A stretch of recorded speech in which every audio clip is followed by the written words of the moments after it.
خوش قسمتی مسکراتے ہوئے لوگوں کے دروازے پر آتی ہے۔ ایک اچھا سننے والا 2 اچھے بولنے والوں سے بہتر ہے۔ آپ کی ایک مسکراہٹ کسی افسردہ دل کو سکون دے سکتی ہے۔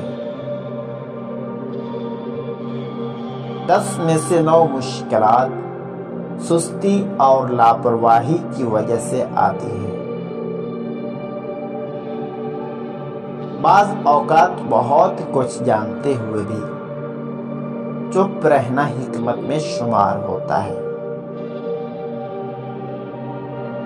جاہل گفتگو کی بجائے بحث کو پسند کرتا ہے، اور جب اس سے جواب نہیں بنتا تو آپ کے خلاف ہو جاتا ہے۔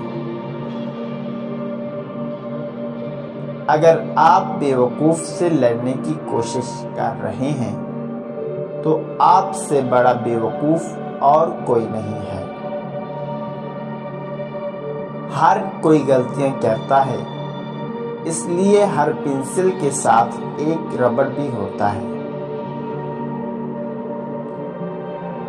ہر شخص چاہتا ہے کہ اس کی عمر لمبی ہو، مگر کوئی بوڑھا ہونا بھی نہیں چاہتا۔ سوال کرنے والا آدمی عقل مند بننے کا آدھا راستہ طے کر لیتا ہے۔ جو لوگ زیادہ نہیں سوچتے وہ لمبے عرصے تک جوان نظر آتے ہیں۔